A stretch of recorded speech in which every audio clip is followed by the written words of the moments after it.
All right, our first vlog. So when I was deciding what my first video post was going to be, as far as like a tutorial or some tips to give you all, the best thing for me to cover right off the bat was cover art. Basically what I do, man, that's been my bread and butter for a long time. Obviously it's evolved over time, but it's how I got my start, was doing album covers for people, for friends. It started out as just sketches and stuff, and then, you know, once I started studying graphic design, that's when, you know, I started learning new things, you know, really starting to improve my skill and my craft, right? And so I'm gonna give you at least 3 keys to a good cover art design. So with all that being said, man, here is my first key to good cover art: understanding your artist. You know, it's a challenge, man. Let's be real, it's a challenge. You know, you really got to get into the head of your artist and understand where they're coming from, more or less walk in their shoes. You know, you got to sit down and talk to them. So ask the questions, ask them, yo, well, what's the vibe you're going for on this? You got to listen to the song on repeat. You know, you're gonna get tired of it at one point. You know, that's the way you catch that vibe. You are the visual interpretation of that song. You're creating that. It's not an easy task to do that for somebody else. You know, you have to be as passionate about that person's song as they are. Otherwise, it's not gonna translate. My second key to good cover art: keep it simple-ish. And I'll get to the ish part, but keep it simple. It's easy to get lost in your art and start dumping everything you want into it because you just have access to so much resources and images. So I say keep it simple. I like bold, clean art, you know, and that's really more along the lines of what I tend to do. Some of my work is kind of, you know, a little bit more loud, you know, for lack of a better term, but for the most part, I like to keep things clean. Another thing I don't like to do is I don't like to put the artist's name or the title in the artwork, and that's a very difficult thing to explain to artists, because some artists just feel that their name and title needs to be in the artwork. But my argument for that is that when you see a track on whatever streaming service that you're using, whether it's Spotify, iTunes, whatever, you see your artwork, and then what do you see next to it, right? You see the name of the song in there, you see the artist, whatever feature, all that information is in there. So I don't see why there's a need for a name and title in the cover art. At times I'll compromise, and sometimes there are designs that I've done that I'm like, okay, yeah, this does need the name of the song, at least in here somewhere. I think it'll fit it well.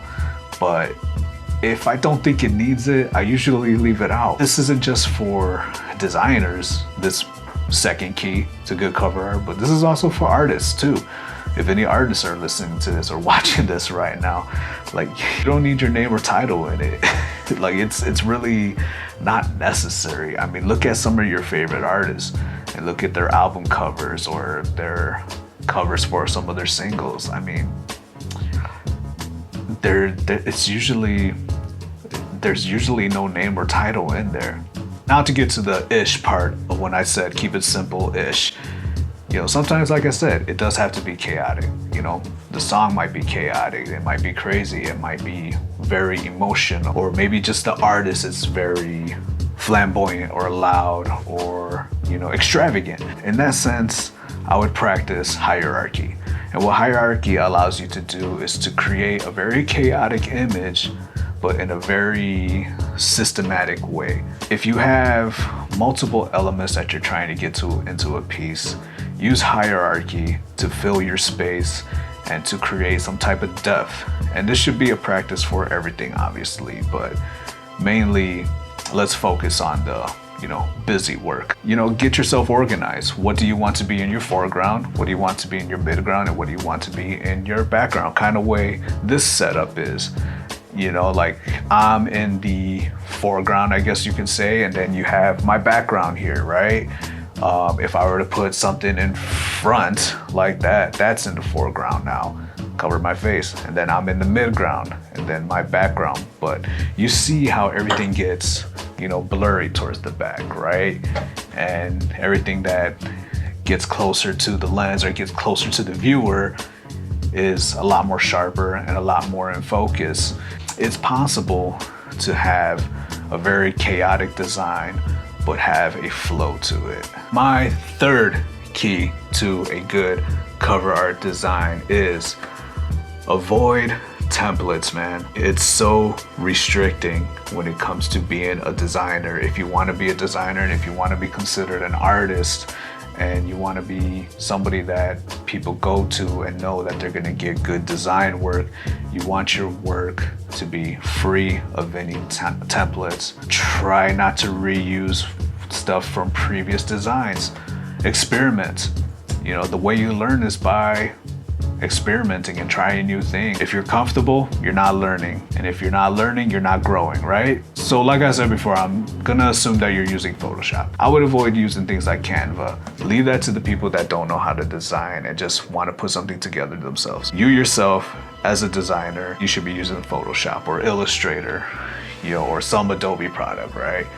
Or if you're a painter, a traditional painter, then paint. Stay away from downloading free stuff. If it's free, that means it's free to everybody, and that means everybody has it. And that means you're gonna see more than one person with the same design. So those are my 3 key factors. I know I said I had 3 keys for you all, but there is one. I got a bonus one for you all, and this isn't really a key to a good cover art design, but it's something that I want to say and share, and it's mainly to artists, so maybe not so much designers, but just so you know. And it's mainly for artists in Chicago. I'm from Chicago, don't get me wrong, I love Chicago, but man, stop putting the Chicago skyline in your cover art, man.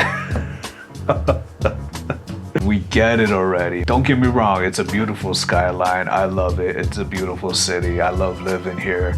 But man, when you ask an artist or a designer to design your cover art for them, and you right off the bat say, I gotta have the Chicago skyline in there, you are pretty much limiting that designer as far as what they can do for you. And you're not gonna get anything special. Me personally, I've gone out of my way to say no. Like I'm done with that. Like I can't do it no more. I can't.